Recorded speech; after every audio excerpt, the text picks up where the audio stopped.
بسم الله الرحمن الرحیم. السلام علیکم ګران کتونکو، زموږ نماینده سره ستاسو په خدمت کې حاضر یم. نن به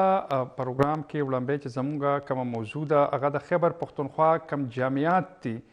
ترمیم شوی دی. خیبر پښتونخوا یونیورسټي امینډمنټ ایک 2024 په دې حواله به خبرې کوو چې کوم اختیارات دي د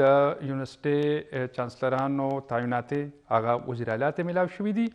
په دې حواله به مونږ خبرې کوو. دویم زمونږ یو بل مهم ټاپک دی هغه دا دی چې خیبر پښتونخوا بلدیاتي نمایندګانو ته فنډز میلاو شو.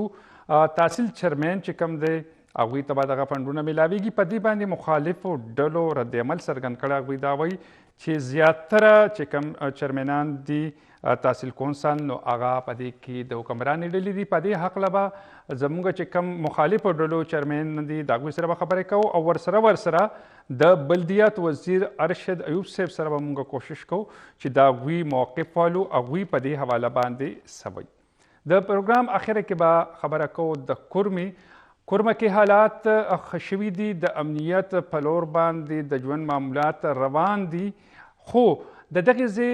جګړې او فساداتو په وجه چې کم خلک بې کوره شوی په زرګونو نو هغه به تر ډیره مودې پورې بې سر و سامان وي. دې لپاره چې کوم پی ډي ایم ای ده یا متعلقه ضلعي انتظامیه ده نو هغوی خپل کوششونه شروع کړي دي. تاسو به کتلی وي چې په دې هفته کې وزیر اعلی خیبر پښتونخوا هم یو هلیکاپټر ورکړی و د هغې په ذریعه باندې چې کورمې مختلف علاقو ته دوایانې یا خوراک چیزونه هغه رسول کېده. موږ سره به ډي جي پی ډي ایم ای او ډیپټي کمشنر هنګو چېرته چې یو کیمپ قایم شوی دی د دغه متاثرینو هغوی سره به موږ خبرې اترې کوو. راځو به د پروګرام لمبې چې کومه برخه د هغه دا ده چې خیبر پښتونخوا جامعاتو ترمیمي بیل منظور شوی دی. وزیر اعلی ته اختیارات میلاو شوي دي. هغوی به چې کوم وایس چانسلر د هغوی تعیناتي کوي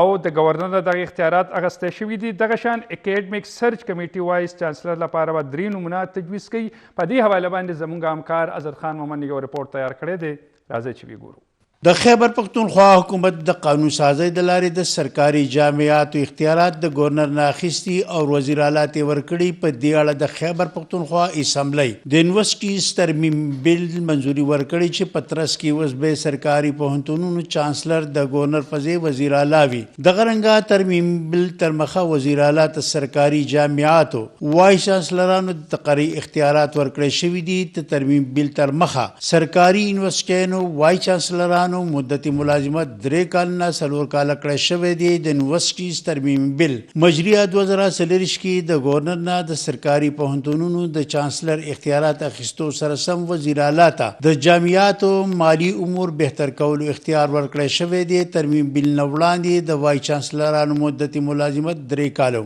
په صوبایي اسمبلی کې د ګورنر رور او د صوبایي اسمبلی غړی احمد کونډي او د جمعیت علماء اسلام زنانه غړی ریحانه اسماعیل په ترمیم بیل کې ځینې ترامیم تجویز کړي، خو ولې اکثریت سره هغه رد کړی شوي. د اعلی تعلیم وزیر مینا خان آفریدي وینا ده چې ترمیم بیل د منظورۍ نه پس اوس به سرکاري جامعاتو مالی اډټ شروع کړی شي. په خیبر پښتونخوا کې د ګورنر او وزیر اعلی ترمنځ اختلافات شدت خپل کړی. همدغه وجه ده چې د سرکاري پوهنتونونو اختیارات د ګورنر نه وزیر اعلی ته ورکړی شوي دي. ګران کتونکو، تاسو د اظهر خان مومن رپورټ وکتو.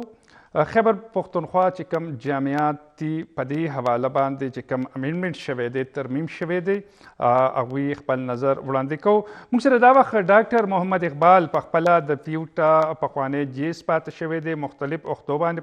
پاتې شوی دی. نن سبا فیکالټي ډین نومیریکل اینڈ فزیکل ساینسز پیښور یونیورسټي دی. ډاکټر محمد اقبال صاحب السلام علیکم. وعلیکم السلام. څنګه حال دی؟ خیر دی. اقبال صاحب دا راته ووایئ چې یو خو پښتونخوا کې چې کوم جامعاتو 24 تقریبا د هغې ډېره موده راسې وایس چانسلران نه وو، دا یوه غټه ایشو وه. اوس باقاعده توګه اسمبلی کې چې کوم قانون دی هغه پاس شوی دی او په هغې کې زیاتره اختیارات وزیر اعلی ته ورکړی شوي. یعنې موږ دا ویلی شو چې ګورنر ته کم اختیارات حاصل وو هغه به اوس وزیر اعلی ته حاصل وي. په دې حواله باندې تاسو پاتې په دې سیسټم کې هر څه ګورئ، په خپله عملي میدان کې چې کوم دا قانون منظور شوی دی دا به زمونږ چې کوم اعلی تعلیم دی نو هغې ته فایده ورکړي او که نه؟ ټولو نو لومبی ستاسو ډېره مننه چې تاسو دونه اهمه موضوع باندې ماته د خبرو کولو موقع راکړه. خبره دا ده جی چې کله هم صوبایي اسمبلي غواړي نو هغې سره دا اختیار دی لیجسلیټیو اسمبلي ده چې هغه د یونیورسټۍ په اکټ کې ترامیم وکړي. ټیک ده جی. دې باندې ګورنمنټ یو کمیټي جوړه کړې وه چې کمیټي تھارولی دا ټول څیزونه دې وګوري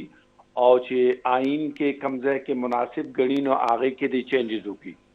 زمونږ خپله زه خو چې چونکې څونه پورې یونیورسټۍ سره وابستګي مې پاتې شوې ده 1973 والا کم اکټو هغه یونیورسټو دپاره جوړ کړی شو هغه ډېر انتهایی مناسب او ښه اکټو. چې تر 2012 پورې هغه اکټ چلېدو نو هغه ډېر خپله کارکردګي او یونیورسټو کې دننه حالات او هر یو کس دا فیل کړی ده چې دا اکټ چونکې د یونیورسټۍ حالاتو ته کتلی شوي دي جوړ کړی شوی دی. هغه وخت کې چونکې لږې یونیورسټۍ وې هارډلي 3 یونیورسټۍ وې په ټول خیبر پښتونخوا کې او هغه یونیورسټو دپاره هغه اکټ ډېر موضوع د هغې نه پس کله هم د اکټ کې چې کله انټرفیرنس شروع شو نو که هغه د ان پي دورو بیا د هغې نه پس وخو نو د اکټ کې چینجز شوي دي او هغه چینجز کېدو سره سره د یونیورسټو تعداد هم سیوا شوی. نو چې کله نوې یونیورسټۍ جوړې شوې نو د زړو یونیورسټو مسایل ځان لو او د نوې یونیورسټو مسایل ځان لو. نو په کار خو دا وه ښه خبره دا وه چې کوم زاړه یونیورسټۍ دي چې هغې کې ډي ای خان دی رسمیل خان یونیورسټي ده پېښور یونیورسټي ده او اګریکلچر یونیورسټي ده نو دغه یونیورسټو دپاره یو بیل اکټ جوړ وی او نوی یونیورسټو دپاره ځان له اکټ جوړ وی او چې کله هم هغه یونیورسټو ګرو کولې نو هغه وخت سره بیا پکار ده چې دا اکټ ټولو دپاره یو شان شوی وی ځکه چې زړو یونیورسټو ایشوز ځان له دي او د نوي یونیورسټو ایشوز ځان له دي. لکه مثال زه تاسو له درکم چې پېښور یونیورسټۍ کم ریټایرډ خلک دی د هغې پنشنز دي او نور داسې ایشوز دي چې هغه نن سبا د هغې په وجه باندې یونیورسټي ډېر په کرایسس کې ده فاینانشلي. دغه یونیورسټۍ ته چې کم سپورټ د ګورنمنټ طرفه پکار دی هغه د نوې یونیورسټو ته فلحال دغه لیول نه دی. بل زه تاسو ته دا وایم چې یاره جي دا اکټ چې دی دې کې به دننه داسې خبرې به وي چې د هغې په وجه باندې به یونیورسټي به اټانومس باډیز به کنسیډر کېدو. اوس خو داسې غونته سچویشن راغلی دی چې دې کې مونږه د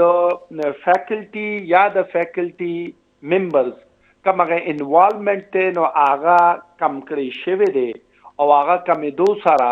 د یونیورسټۍ کوم هغه اټانومي ده هغه لږونته افیکټ شوې ده. ځکه چې مونږ وایو یونیورسټي کې څونه نمبر آف فیکلټي زیاتی دونه د فیکلټي انوالومنټ پکې سیوا پکار دی. لکه فار ایگزامپل زه تاسو ته وایم چې ایڈمنسټریشن کې 17 کسان دي زموږ پېښور یونیورسټۍ کې نیر ټو 20 او د هغې یو کس دی په سنډیکیټ کې او یو د هغې رجسټرار پکې ناسي یو ټریجرر ناسي اټ مینس چې هغې 3 کسان ناسي او که بل غاړه نه فیکلټي ممبر وګورئ نو مور دین 500 دې ټایم کې موجود دي او د هغې ټوټل کنټریبیوشن چې دی نو هغه 5 فیکلټي ممبرز دي. نو دا څیزونه که بیلنس راتلی نو هم به ښه وه خو ادروایز زه چې ګورم نو زه وایم د یونیورسټۍ اټانومي پکار ده اټانومس باډي پکار ده د دې فیصلې چې دي نو هغه په میرټ باندې پکار دي. کله چې یونیورسټۍ فیصلې په میرټ کېږي نو هغه یونیورسټي بیا سموث رننګ هغې کې راځي هغې کې څه ایشوز نه پیدا کېږي. ټیک ده. ښه دا راته ووایې تاسو په خپله باندې اقبال صاحب سیسټم کې پاتې تاسو یو ډېره ښه مسله اوچته کړه هغه دا ده زموږ چې کم ګومل یونیورسټۍ پېښور یونیورسټۍ کم زړې یونیورسټۍ وي او اوس تقریبا 34 34 پورې دا معامله رسېدلې ده یو خبره دا کیږي په دې باندې زور راوړلی کیږي او مونږ دا وګورو پالیسي لیول باندې اکیډمیک لیول باندې هم صوبایي حکومت هم په دې خبره کوي چې زمونږ داسې جامعات شته نوي جوړ شوي دي د هغوی کارکردګي ښه نه ده یو خو پیسې زیاده بل خو زمونږ چې کوم ځوانان دي د هغوی فیوچر سره هم یو لوبې کول دي په دې حواله باندې هغوی څه داسې قسمه خبرې هم کړي دي چې هغې باندې یو تنازع شان پیدا شوې ده تاسو څه وایئ یو خو په دې کې چې کوم مونږ دې ایکټ کې ګورو نو کم وی سیز وټاکلی شي په 3 نومونو کې نو د هغه کارکردګۍ ته به کتلی شي که غیر تسلي بخش کارکردګي وه نو وزیر اعلی ته اختیار دی چې هغه بیا د څوکۍ له لرې کړي ریویو کړي د هغوی کارکردګي نو آیا د دې په وجه باندې یو خو چې زموږ کم کرایسس دی جامعاتو کې څه داسې لار کیدی شي چې هغه لږې ختمې شوي زه د نوي یونیورسټو خبره کوم ورسره وي سي جزا او سزا دا معامله هم پکې راغله څه وایي جي تاسو ماهران نظر څه دی په دې زه ستاسو د کوېسچن چې دی نو که دا مختلف پارټس کې کوم یو شی دا ده چې تاسو وایه خیبر پښتونخوا کې دا دونه یونیورسټۍ اوپن شوې آیا دغه یونیورسټو ریکوایرمنټ و یا نو نو که دې سره زه خبره وکړم نو زه دا ویل غواړم چې یونیورسټي کولاول دا څه معمولي خبره نه دا ډېر لوی ډیسیژن او دې کې دې دپاره بجټ کې ډېر لوی حصه کېښودل پکاري ځکه چې یونیورسټي صرف کولاول نه یونیورسټي مینس چې دې کې به ریسرچ کیږي او ریسرچ چې کله کیږي نو دې کې ډېر زیات فاینانس انوالي نو بیا ګورنمنټ له پکاري چې هغه لیول پورې دا فاینانس کی چې یاره دې کې دې پراپر ریسرچ کېدی شي بله خبره دا ده جي چې زه په دنیا کې دا پېښور یونیورسټي که مثال والمه دا یو داسې عجیبه غونته کې کیمپس کې دننه یونیورسټۍ کولاو دي که تاسو اګریکلچر یونیورسټي وګورئ هغوی هم فاینانشلي کرایسس کې دي که اسلامیه کالج وګورئ هم فاینانشلي کرایسس کې ده که انجینرینګ وګورئ هم فاینانشل کرایسس کې دي او که پېښور یونیورسټي وګورئ هم فاینانشل کرایسس کې ده نو یو کیمپس کې دننه 4 یونیورسټۍ 4 وایس چانسلران او 4 ورسره ایډمنسټریشن دا په کم حساب باندې یو ملک کې کېدی شي چې یاره یو کیمپس کې دننه ته یو ځای سکول آف اګریکلچر وکا یو ځای کې سکول آف میډیسن وکا یو ځای کې سکول آف انجینرینګ وکا خو دا یو امبریلا انډر یو یونیورسټۍ د لاندې دا مختلف قسمه سکولز جوړ کړي چې دا د دنیا په هر ګوټ کې شته نو د هغې سره به د یو باسکټ یو سکول نه به تاسو ته لږې کمې پیسې راځي بل نه به لږ سیوا راځي ایٹ د اینډ کم باسکټ ته به راځي نو دغه باسکټ کې به دونه اماونټ به وي چې هغه به دا ټول سیسټم چلولی شي انفارچونیټلی مونږ کیمپس کې دننه یو یونیورسټۍ نه 4 یونیورسټۍ جوړې کړې چې کافی شاپ یو خوا قدم اقدام پبلک سیکٹر یونیورسٹی دا هغه ته اسلامیه کالج یونیورسٹی وی قدم واپس اقدام پېښور یونیورسٹی دا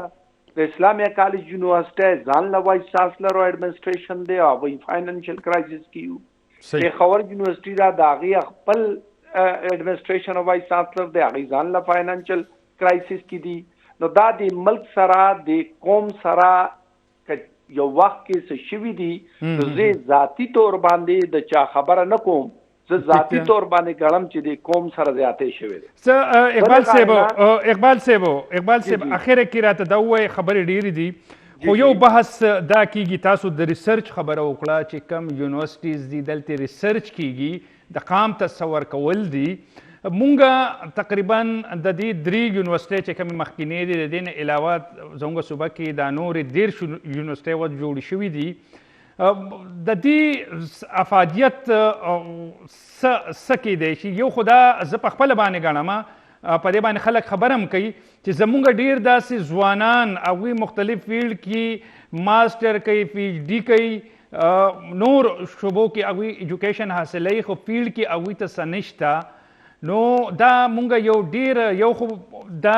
جامعات چې کم دي انتظامی مالی ستونزو سره مخ دي مسلو سره او بل خوا زمونږ چې کم ینګ جنریشن دی ځوانان راځي نو هغوی فیوچر هم د ښه والي سبب نه ګرځي د روښانه سبب دا نه ګرځي. ما وی لنډو ټکو کې راته دا ووایه چې دام یو کرایسس دی، د دې له څنګه وتی شو، په دې باندې څه بحث پکار دی، نوې چې کوم امینډمنټ شو نو آیا په دې حواله باندې هم څه پکار دي که نه؟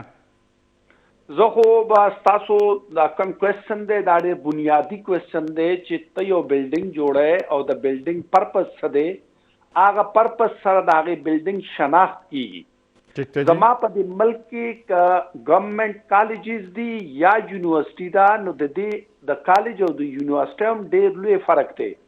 یونیورسټي فار د پرپز آف ریسرچ او کالجز کې تاسو بی ایس کول غواړئ یا کالجز کې انټرمیډیټ لیول باندې سبق کول غواړئ. انفارچونیټلی زما په دې ملک کې کالجز کې کم بی ایس کیږي نو ډیګري والا زما یونیورسټي ورکوي هغه په 2,500 باندې سیمسټر ویلې کیږي او په یونیورسټو کې دننه په 70,000 او په 80,000 باندې یو سیمسټر ویلې کیږي او ایٹ د اینڈ ډیګري سیم ورکوي. زما د دنیا کم ملکونو ته تلیو کم ځایونو کې مونږ پی ایچ ډي کړې ده، هغه ملکونو کې د پی ایچ ډي د ریسرچ کنسپټ چې دی دا په یونیورسټي کې او یونیورسټي کې دننه ریسرچ کنسپټ پروموټ کولو دپاره د ګورنمنټ او د یونیورسټي په خپلو کې کلابریشني او سونه په دې سراونډینګ کې انډسټریالیسټي سونه اګریکلچرلیسټ کار کیږي،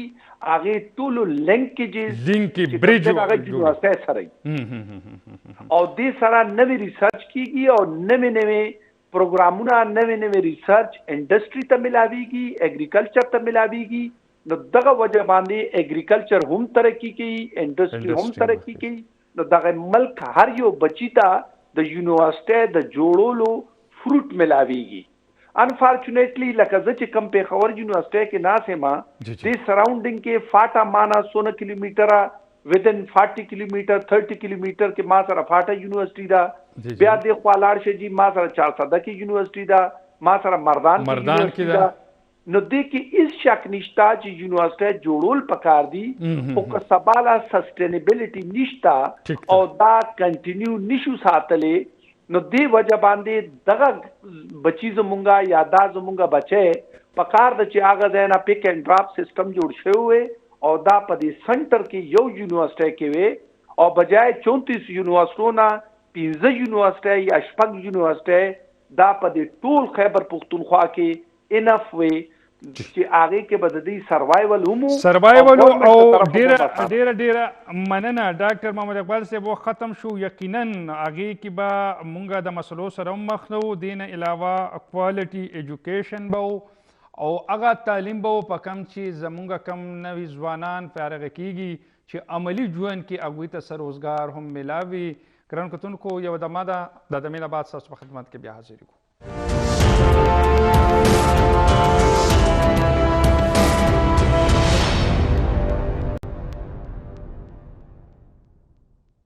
ګران کتونکو پروګرام کې ته بیا هر کله وایو خیبر پښتونخوا جامعاتو چې کوم ترمیمي بیل کال 2023 په هغې خبرې اترې کولې. بله یو د خیبر پښتونخوا یو ډېر مهمه معامله رامخته شوې ده. یو خو چې کوم مقامي حکومتونه دي 3 کاله تقریبا برابریږي، تر اوسه پورې هغوی ته پڼ نه و. آخر کار 3 ارب روپۍ جاري شوي دي،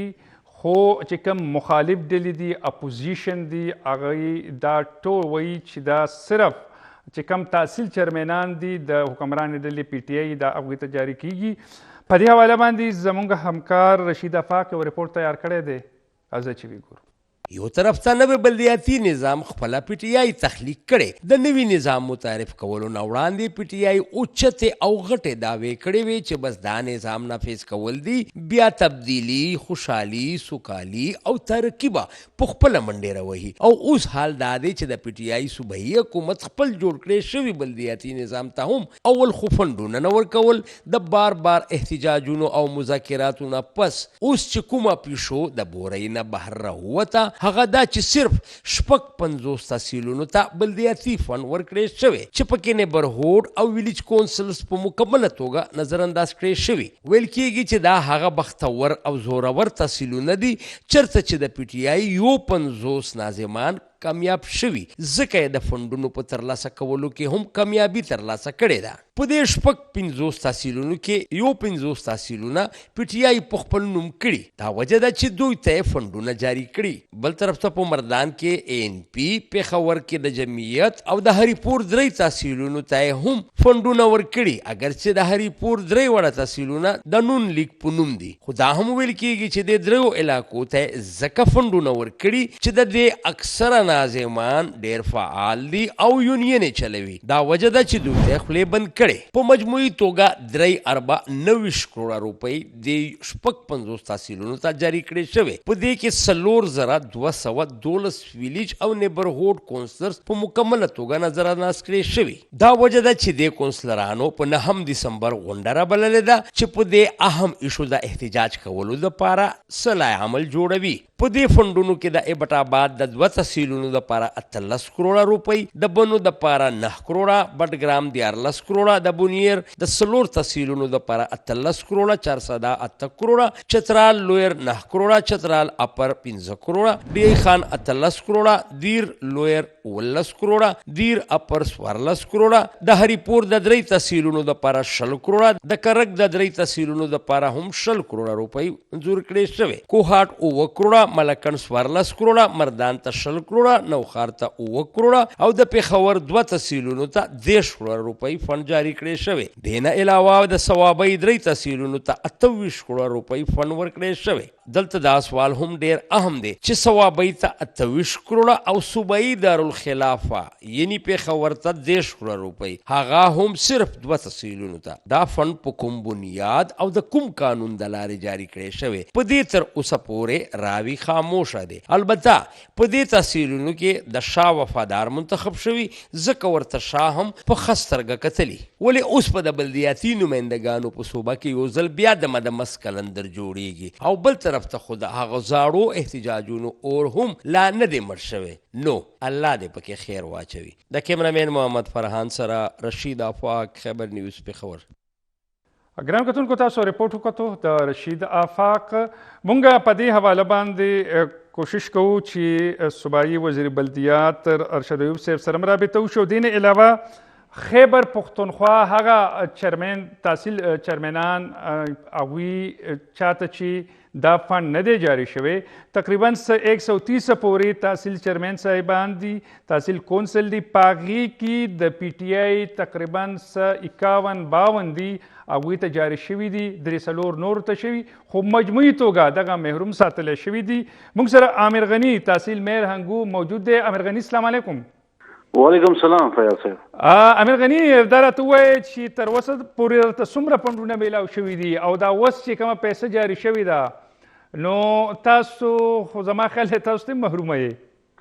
ډېره مهرباني فیاض صاحب، تاسو مننه چې تاسو زه راواخیستم. ډېر افسوس سره زه دا خبره کوم چې نن 3 کاله ایمو بلدیات پوره شو او دا کوم الیکشن شو 2019 ایکٹ مطابق، لوکل گورنمنٹ ایکٹ مطابق شو چې ته بلدیات ته مو لاندې سطحمنې اختیارات ورکوو، که هغه مالي وي که انتظامي وي. خو ډېر افسوس سره زه تاسو ته دا خبره کوم چې برای راست الیکشن دو کړی اوټونو په هغه باندې یو یونین کونسل الیکشن نو پوره حلقې الیکشن نو 3 کاله نه عوامو ته سترګې غړی چې یاره دا به خیر ښېګړې کار کلي وطن کې وکړي یا د لاندې سطح باندې کوم خلکو محرومیان دي هغه به ختمېږي. خو افسوس سره یم چې 3 کاله کې یوه ټیډي پیسه مو ته لوکل گورنمنٹ ته نو ریلیز شوي او اوس کومه ریلیز شوه نو هغه کم از کم 50-51 تحصیلونو ته هغه تحصیلونه چې کوم پی ټي آی سره کوم چیرمنان دي هغه ته میلاو شوله او هغه سره 2-3 کوم نور چیرمنان یا میر صاحبان دي هغه ته ریلیز وشو. خو افسوس سره زم چې 3 کاله کې واټ ډي اوسه پرې متنه میلاو. ٹھیک ده. ها امیر غني، مونږ چې څومره هم د لوکل چې کوم مقامي حکومت نمایندګان دي، چیرمنان صاحبان دي یا ویلیج نیبرهوډ چې کوم چیرمنان دي په ورکوټي سطح باندې، نو هغوی له هم دا ګیله کوي بلکې د علاقې خلک هغوی باندې ډېر سخت راځي او ورته وایي چې تاسو مونږ په اوټونو منتخب کړی، تاسو مونږ له څه کړي څه کوئ. نو دا یو ډېره عامه معامله ده. ها امیر غني، ستاسو یو خو حمایت معیار د مردان چې کوم میر دی هغه تنظیم جوړ کړی دی ایکټیو دی متحرک دی نور تاسو د پارټۍ په سطح باندې په دې حواله باندې احتجاج یا صلاح عمل به تیاروي او کنه جی مو کوم همت الله معیار یا صوبې لیول باندې کوم تنظیم جوړ شوی دی هغه باقاعده مو های کورټ کې کیسونه چلیږي 3 کلن هغه کیسونه چلیږي او هغه نه علاوه احتجاجونه پېښور کې وشولو دینا علاوه ایمو نگران حکومت کوم سی ایم صاحب یا اوس کوم سی ایم دی یا دینا مخکې محمود خانو ټول سره ایمو ناشته شوه دی خو اوس پرې دی منې چا غور او فکر نه کړی چې را دوه خپل مالی او انتظامی اختیارات کوم حواله سره دا الیکشن شوه دی هغه دوه لاندې ملو شي چې لاندې د خلکو تکار وکي کوم خبره تا وګه چې دی کې نیبرهود ویلیج کونسل ولا کوم دی زه تاسو ته دا یې شم چې هر چولینه یو ممبر جوړ شوی دی او هغه دی توقع سره خلکو وټونه ورکړي و چې لاندې سطح باندې زب ایم پی ایم ان ای ته مجبور کېږم نه او د فند لاندې سطح پر راځي او متبوخي طریقې سره مالې کې کار کیږي خو ډېر افسوس رایم چې ټول مایوسه دي او د صوبه کوم زیاته بلدیات سره وکړو هغه تاریخ کې بلې کې شي ډېره مننه عامر غنی تحصیل چیرمین هنګو مونږ سره په لاین باندې موجود وو هغوی دا خبره وکړله چې اوټ هم اخیستی دی خلکو راته اوټ راکړی دی چې زموږ مقامي مسلې به حل کړي خو معامله دې حد ته راورسېده چې الیکشن څو کاله وشو وړاندې ځل فنډ جاري شو او موږ ترې محرومه وساتلی شو عامر غنی دا وایي چې په دې حواله باندې زموږ تنظیم هم دی خو خلک په دې حقله باندې ډېر ګیلهمن دی او یقینا څنګه چې عامر غني ووي چې پی ټی آی پاکستان تحریک انصاف د 500 نه زیات چې کوم چیرمنان دي هغوی ته فنډ جاري کړي دي او زیات تقریبا 70 نه سوا زیات جوړیږي هغوی د فنډ نه محرومه دي نو سخت رد عمل په دې باندې څرګندوي جی دا وخت مونږ سره فون لاین باندې موجود دی عبدالله خان چیرمین مټه تحصیل کونسل عبدالله خان السلام علیکم وعلیکم السلام څنګه جی تاسو خیر دی بالکل عبدالله خان دا راته ووایه چې پی ټی آی کوم فنډ جاري کړی دی صوبایي حکومت په هغې کې زیاتره فنډ چې کوم دی خپل حکمرانې ډلې چې څومره هم تحصیل چیرمین دي هغوی ته جاري کړی شوی دی تاسو هم مخالفو ډلو کې یو قسمه راځئ پی ټی آی پی سره ستاسو تعلق دی نو څه پیسې فنډ تاسو ته پکې میلاو شوی دی که نه که تاسو محروم یې نه موږ ته د صوبایي حکومت چې کوم فنډ جاري کړی دی په دې کې 56 په کې پی کې چې ټول زما خیال 131 تحصیل دي په کې 56 ته جاري شوی دی او په هغه 56 کې په سواد کې 2 تحصیل دي په وو کې سرورو ته جاري شو دی په شمولي مټه نور چاته دا فنډ موږ ته نه دی میلاو شوی ټیک ده یو تحصیلي مټه صرف نه دی میلاو شوی که نه بل سواد کې جي تحصیلي مټه تحصیلي چارباغ او تحصیلي خوازخیله ټیک ده دا د تحصیله د صوبایي حکومت زیر عطاب دي صحیح ده ښه نو عبدالله خان څه به کوئ یقینا ستاسو لم خلکو منتخب کړي یې اوټ یې درکړی دی او مقامي حکومت یا تحصیل چیرمین یا که لوکل چې کوم چیرمین دي نو د هغه له خلک دا امید لري چې زمونږ مقامي مسلې سړک شو پل شو کوڅه شوه دا معامله به تاسو حل کوئ نو دغه خلک څه وایي یقینا د هغوی ګیلې هم په دې حواله باندې سوا دي تاسو به څه حکمت عملي وي چې کوم حکومت دا کار کړی دی اکثریت هغه اثرانداز کړی شوی دی او صرف خپلو کسانو ته خپلو چیرمینانو ته پیسې ورکړی شوي دې کې چې د بدقسمتۍ خبره دا ده چې زموږ تحصیلي مټه چې کوم دی چې دا د سواد دویم غټ تحصیل دی جی ټیک ده دا په 46 ویلیج کونسلو باندې مشتمل دی زمونږ کونسل چې دی په دې کې ټول 61 ممبران دي صحیح او یوازې دا نه ده چې په دې کې یا ان پی والا هم دي جمعیت الاسلام والا هم دي په دې کې پی ټی آی والا هم دي کوم ویلیج کونسل چیرمنان صاحبان چې دي ټیک ده نو زما خو صوبایي حکومت ته دا درخواست دی چې یو ورځ زه خو لکه ټیک شوه زیر عطاب یم یا زه به ستا نیم خوا خو زما سره به دې بس بدی شم او لکه په دا چیرمنان صاحبان چې دي د ویلیج کونسل دا د دوسره ولې زیاتې کوي او دې کې د پی ټی آی هم دي خلک تنګي راځي پسې خلک تنګي خپل لار کوستي غواړي کارتي غواړي زمونږ 2.5 کال وشو د اوسه پوری یو انا فند مونږ ته نه دی ریلیز شوی د صوبایي حکومت د طرفه صحیح او تاسو څنګه عبد الله خان تاسو وی چې 61 ممبران دي تاسو سره په دې کې پی ټی آی والے هم پکې شامل ښه کافي تعداد بالکل چې زموږ سره په کونسل کې پی ټی آی نوشته او خپه تعداد کې موجود دي زموږ سره په کونسل کې زموږ د مرګري نو په کار را چې هغوی له فند ورکي بل چې یو خبره دلته کوم په تیر شوي دور کې موږ ته لږ فند میلاو شوی صحیح نو هغه فند هم د اوسه پورې د صوبایي حکومت د مقامي ام پی ای ام ان ای په وینا باندې ډي سي دباو کړی دی او د اوسه پورې هغه فند هم موږ ته نه دی ریلیز شوی دا ستاسو تحصیل کې نه دی میلاو شوی دا چې تحصیل کې موږ ته نه دی راکړی شوی بل ما سره لږ فند میلاو شوی نو د هغې ښه باقاعده مساوي تقسیم ما کړی دی په کونسل کې دننه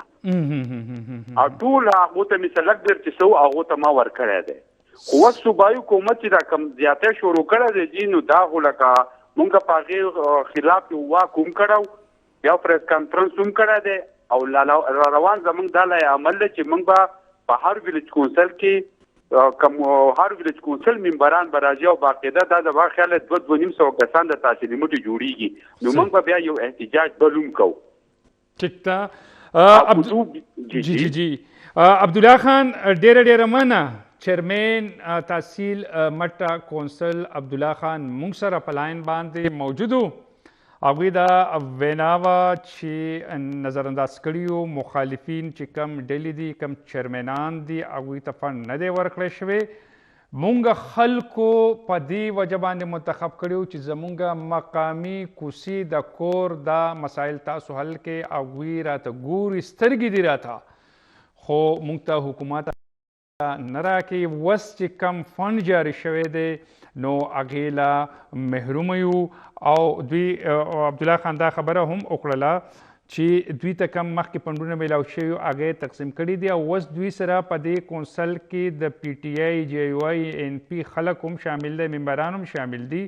خو کم از کم د پی ټی آی هغه چې کم ویلیج یا نیبرهوډ چیرمنان دي نو هغوی هم د دغې فنډ له محرومه دي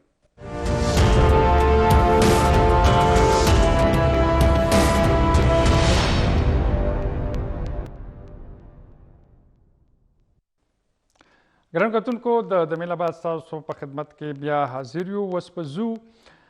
زه لږ کورمه چې کوم دغلته انخطې شروع شوي دي ښه خبره دا ده چې هغه انخطې ختمې شوي دي خو د دې په وجه چې کوم نقصانات شوي دي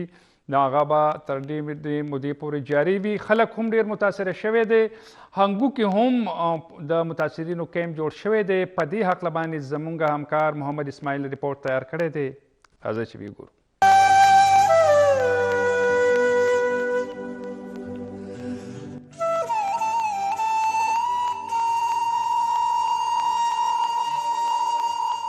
هنګو تحصیل ټل کې امیشته د کور میں حالاتو متاثرینو د پاره ټل سکاوټس پاک آرمی ضلعي انتظام او نور خیر ښېګړو ادارو لخوا ټول انتظامات مکمل کړي شوي دي کوم کې هغوی ته خیمې هم لګولې شوي دي او یخني نه بچ کېدو لپاره سامانونه ورکړي شوي دي همدغه رنګ پاکستان هلال احمر لخوا هغوی ته روزانه بنیاد باندې خوراک ورکولی شي بلخوا ټل سکاوټ او محکمې صحت لخوا هغوی ته فری میډیکل کیمپ لګولی شوی چې کوم کې هغوی ته باقاعده روزانه بنیاد باندې چیکینګ کیږي ښېګړه وکړئ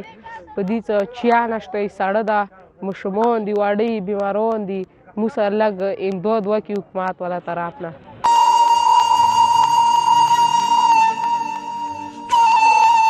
یو خوا په زرګونو قبایل د کورم کې د حالاتو له وجې خلک هنګو ته رغلي چې کوم کې په سلګونو کورنۍ د ضلع هنګو تحصیل ټل ګونډامین ګرل ډګري کالج کې امیشته دي هغوی د انتظامیه نه غوښتنه کړې چې موږ ته د صفا څښلو اوبو بجلي او بدرومونه او نور د ضرورت څیزونه پوره کړي شي مسخوتان تکه توره شپه وي ډریږو یا ورکې واړه وړکي وو اوبه شولې دا نشته بجلی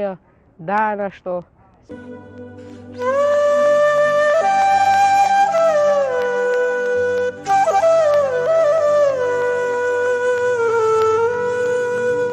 کورم حالاتو په وجه دغه سلګونو متاثرین ټل کې امشته دي. بای چې صوبایي حکومت او وفاقي حکومت دغو قبایلو ستونزې حل کولو دپاره کوټلي ګامونه پورته کړي او دوی سره مکمل مرستې وکړي. محمد اسماعیل، خیبر نیوز، ضلع هنګو.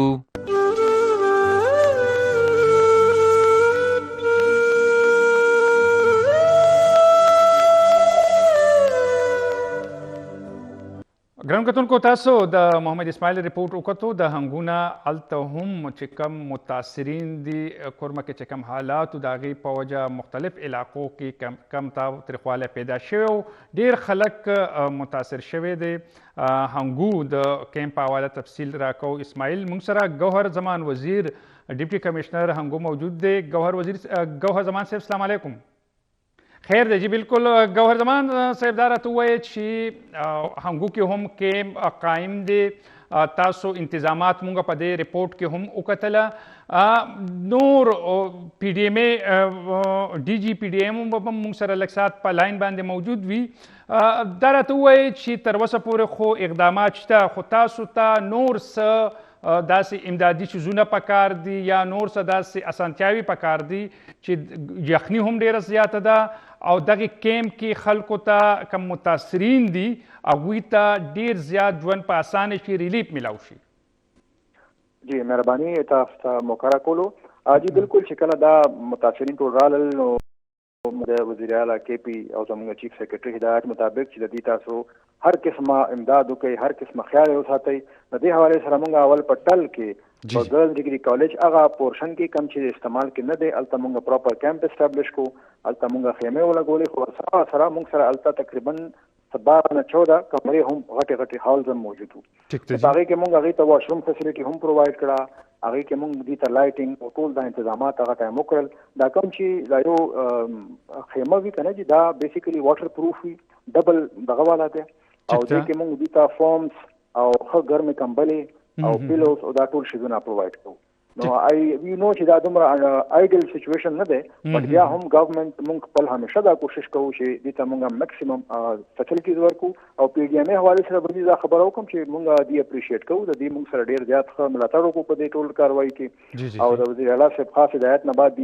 موږ ته ډېر زیات چې کوم ان های آیټم دي سامان دی دا موږ ته راغو، کوم چې موږ فردر کورم ته هم لیږلی دی او څه موږ سره ایون دلته هم موجود دی. او ټایم ټو ټایم کم ځای کې ضرورت کېږي نو موږ دا ټول سامان خلکو ته رسوو.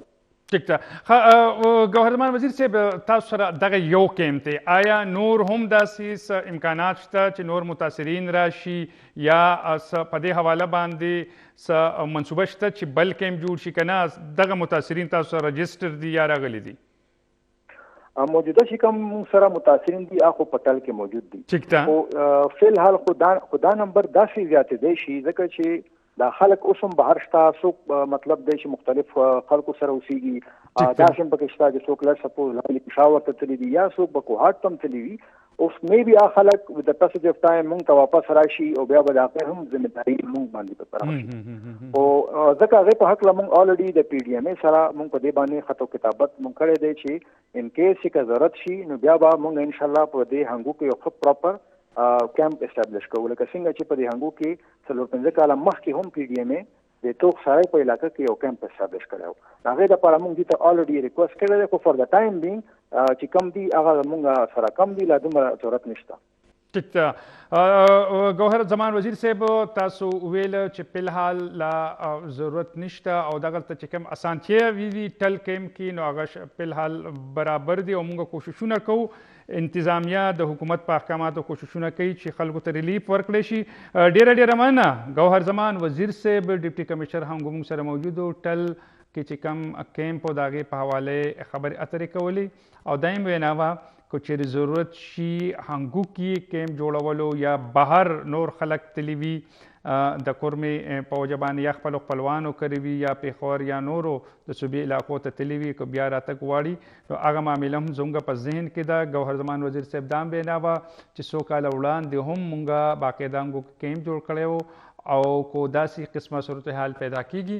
نو بیا به چې کوم د کورمې متاثرین دي د هغوی لپاره به کیمپ جوړو. ګران کتونکو ګوهر زمان وزیر صاحب مونږ سره ډیپټي کمشنر هنګو په لاین باندې و هغې راته چې کوم ټل کیمپ و په هغې حوالې را سره خبرې اترې کولې دې نه وړاندې تاسو محمد اسماعیل رپورټ هم وکتو مونږ سره دا وخت اسپندیار خټک صاحب ډي جي پی ډي ایم اے په لاین باندې موجود دی. اسپندیار صاحب السلام علیکم. وعلیکم السلام. اسپندیار خټک صاحب مونږ ته ګوهر زمان وزیر صاحب ډیپټي کمشنر هنګو دا ویل چې ټل کې کم کیمپ قایم دی د هغې لپاره چې کم انتظامات دي یقینا په هغې کې پی ډي ایم ډېر مهم کردار ادا کړی او دا هم هغه وینا وه که مونږ ته داسې ضرورت شو یا متاثره کسان ډیر شو نو مونږ به هنګو کې هم کیمپ پرانیزو په دې حواله پی ډي ایم اے سره مونږ تماس کیو. دا راته ووایې اسپندیار خټک صاحب تر اوسه پورې کورمه کې چې کم متاثرین دي پی ډي اے څومره امداد ورکړی دی څونه فنډ نقد دی یا نور چې کم په دې حواله باندې امداد دی نو څونه ورته رسېدلی دی؟ جی بالکل چیف منسٹر خیبر پختونخوا جناب علي امین صاحب یو سپیشل فنډ د دې لپاره پی ډي ایم اے ته ورکړی 654 میلیون اراؤنډ 65 کروڑ روپۍ ورکړي پی ډي ایم اے ته کوم چې موږ ته ریسیو شوي دي. دې کې موږ 3 قسمه امداد فلحال ورکو کوم کې چې موږ ډي سي ته فنډز ټرانسفر کړي دي تقریبا 154 میلیون موږ ورکړي 15 کروڑ روپۍ چې دا کم شهیدان شوي او زخمیان دي په دې انسیډنټ کې د هغې کمپنسیشن دپاره د هغې کار شروع دی. چیکس جوړیږي پرونه مونږ د ډي سي کورم سره رابطه شوي وه نو هغې تقریبا 40 چیکس اوسه پورې جوړ شوي دي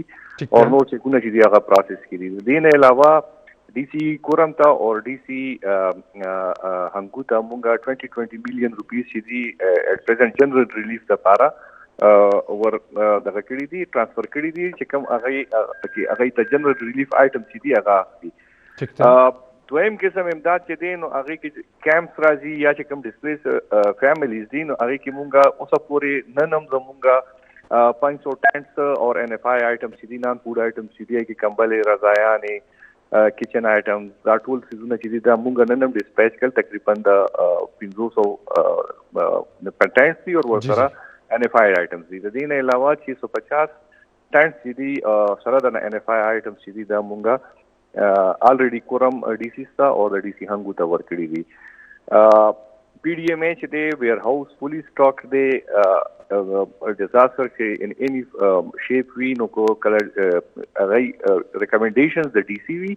D C نیډ اسسمنٹ کوي او هغه چې سم پکار وی نو زموږ ان ماشاءالله د پی डी ایم اے سره ټول سټاک پروت دی او چې کله هم خدای دې نه کې چې زیاتی کې خو کو فیملی ته ضرورت شو نو مونږه سره ترانسپورټیشن هم شته نن هم انشاءالله زموږ ټرکونه به ټل ته رسېدلي وي او د ټل نه به مخکې سبا موف کوي نو دا مونږ پی ډي ایم اے چې دی اوسه پورې دا تقریبا 1000 نه زیات ټینټونه او این پای آیټمس چې دي نان فوډ آیټمس پوره زمونږ یو کیټ وي هغه مونږ ډسپیچ کړي دي. ټیک ده. اسپندیار خټک صاحب یو خدا د تاسو چې ووایي چې څوک جوبل دي یا پاک رسېدلي دي د هغوی لپاره باقاعده تاسو چې کوم ورکړي دي بله خبره پکې چې کم نقصانات شوي دي د کورونو دي یا نور او داسې بازارونو کې مونږه داسې نقصانات شوي دي نو د هغې رپورټ په زما خیال دی په هغې سروې به لا کار روان دي او د هغې لپاره بیا وروسته فنډ بیل جاري کوي د هغې لپاره څه انتظامات یا څه هغه دی په دې حواله؟ بالکل مونږ دا نن تقریبا شپږم ورځ ده چې سروې شروع شوي ده. جی جی بیله د بګن چې که زیات دغه چې هلته شوی نو بګن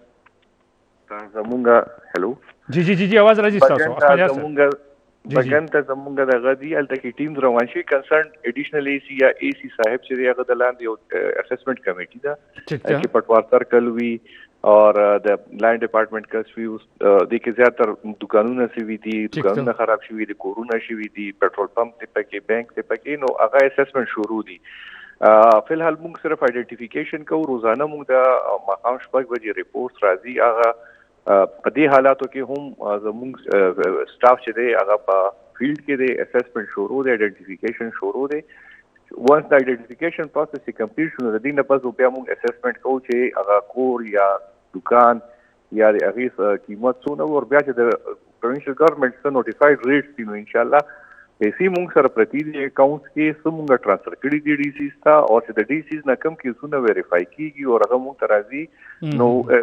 ودین نو ټایم به انشاءالله دا پیسې چې دي حقدارو ته ټرانسفر کوو مونږ. ټیک ده اسمنجار صاحب مونږ ته د کورمې چې کوم ډي سی صاحب سره او دغه سره هم خبرې کړې هنګو هغې سره هم تیر پروګرام کې کورمې ډي سی صاحب او دا خبره کړې چې یخني را روانه ده ډېره زیاته بلکې ډېر سخته یخني ده خو اوس مونږ ته د هنګو چې کوم ډي سی صاحب وي هغه وي مونږ چې کوم کیمپ جوړ کړی دی نو هغه خیمې داسې دي چې هغه واټر پروف دي ورسره کمبلو انتظام هم ډېر زیات شوی دی. خدای مکه په دغه ځایونو کې واوره هم ډېره زیاته کیږي نو چې کمې خیمې دي یا د یخنۍ له بچ کېدو کم سامان دی د هغې په حواله باندې هغه به کافي وي چې کم لېږلی شوی دی که نه؟ ما خو تاسو ته وایي چې د پی ډي ایم ای سره وینټرایز هغې ته مونږ وینټرایز خیمې وایو هغه هم مونږ سره سټاک دي او دا چې کومې مونږ استولي دي دا هم ویدر چې دی هغه دغه کولی شي د هغې او دې سره ورسره چې دی نو مونږ کمبلې او رضایانې هم ورستولي دي. نو چې کو ډیمانډ راځي د کله هم ډي سی صاحبانو ته او خدای خو دې نه کړي چې دا ایشو پرولانګ کړي مونږ وایو چې زر ختم شي خو دا پرولانګ کېږي او ډي سی صاحبانو ته دا فیل کېږي چې اوس دې ځای کې وینټرایزډ خیمې پکار دي نو هغه موږ سره سټاک کې اویلیبل دي. بل زموږ فریم ورک کانټریکټ دی ودین نو ټایم چې دی هغه سپلای موږ ته راځي او پی ډي ایم ای فلی اکوپډ دی انشاءالله. موږ خدا نه غواړو چې ډیزاسټر دی راځي کو هغه مین میډ وي کو نیچرل ډیزاسټر وي خو پی ډي ایم ای خپل سټاک چې دی هغه برابر دي او موږ صرف یو کول ویو د ډي سی صاحبانو دغه نه چې کله ضرورت وي نو پی ډي ایم ای بالکل اکوپډ دی چې هغه within a day چې دی هغه خپل ریسپانس ورکولی شي. صحیح ده. اخري کوېسچن اسفندیار خټک صاحب هغه ده چې کم شفافیت دی په دې حواله باندې یقینا تاسو خو دا سامان ترسیل کوي هغه رسوي متعلقه ادارو ته فیلډ باندې چې کم اسسټنټ کمشنران صاحبان دي ډیپټي کمشنر یا نور چې کم لوکل ایڈمنسټریشن دی هغوی به دا کوي خو په دې کې چې کم شفافیت دی چې کم حقدار دی کم معاوضه د هغه ته میلاو شي چې کم مستحق متاثر دی هغه ته امداد میلاو شي نو په دغه باندې ستاسو د ادارو سره رابطې دي کوارډینیشن شته که نه؟ بالکل زمونږ د خپل چې کوم ډي سی صاحبان دي هغې کې نوټیفایډ کمیټیز دي سټیرینګ کمیټیز دي هغوی دا کیسونه ګوري دا پهلنی ځل نه دی او ماشاءالله سره زمونږ چې کوم هم ریسپانس وي هغه شفاف وي ډیجیټایز وي زمونږ چې دا ویرهاوس نه یو د هغې مونږ سره ریکارډ وي بیا چې هغه خیمه حقدار ته ورسي نو هغې هم مونږ سره ریکارډ موجود وي دغسې کو د ډیت اور دغه د کمپنسیشن کیسز وي نو هغه یو پراپر پروسیجر نه تیریږي د شفافیت عمل چې دی هغه وکولو دپاره نو دا مونږ یو باقاعده کمپلیټ فول پروف میکانیزم دی او په هغې باندې مونږ دا پیمنټ کوو. د دې نه علاوه چې کوم زمونږ عام فورسز دي یا لا انفورسینګ ایجنسیز دي نو د هغې ریپ هم مونږ پکې په دې زمونږ خبرې شروع دي چې مونږ هغه پکې شامل کړو چې دا حق چې دی بالکل حقدار ته ورسي اور مخکې هم په مونږ باندې داسې ایمرجنسیز راغلي دي او هغې کې ماشاءالله سره مونږ انشور کړي دي چې میرټ بیسډ دغه وشي یو غټ لاس دی د کام یو غټ لاس دی او هغه کمیږي خو نه خو مونږ غواړو چې کم حکومت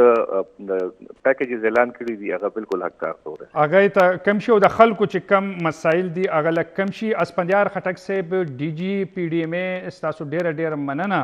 چې د کورمې په حواله کم حالات دغلته د جګړې نښتو په وجه پیدا شوي وو ډېر زیات خلک متاثره شوی دی په سر باندې یخني راله او په دغه کورمه زیاتره علاقو کې واوره هم وریږي خو څنګه چې ډي جي پی ډي ایم ای اسفندیار خټک صاحب ویلی چې متعلقه چې کم ګراوند باندې ادارې دي ډیپټي کمشنر هنګو تیر پروګرام کې موږ سره ډیپټي کمشنر کورم هم دا خبره کړې ده چې سروې عمل روان دی مونږ ګورو ارسه چې کم ځای کې زیات نقصانات شوي دي او د هغې په بنیاد باندې اسفندیار خټک صاحب هم دا وینا وه چې مونږ کمبلې دي خیمې دي دغې علاقو ته هغه رسو او کوشش هم دی چې داسې سچویشن پیدا نشي او د خلکو چې کمی مسلې دي هغه کمی شي. بله خبره پکې اسفندیار خټک صاحب دا هم وکړله او دا ډیره مهمه ده چې په دې حواله باندې شفافیت ډیر زیات ضروري دی نو په هغې کې هغوی وایي چې باقاعده اسسمنټ چې کومې کمیټې دي دا فعال دي متحرک دي سروې کوي دوی په مختلفو علاقو کې کورمه کې ډیر زیات کورونه ړنګ شوي دي، بازارونه هم په دې کې زیان رسېدلی دی، دکانونه د خلکو کاروبارونه کورونه دغه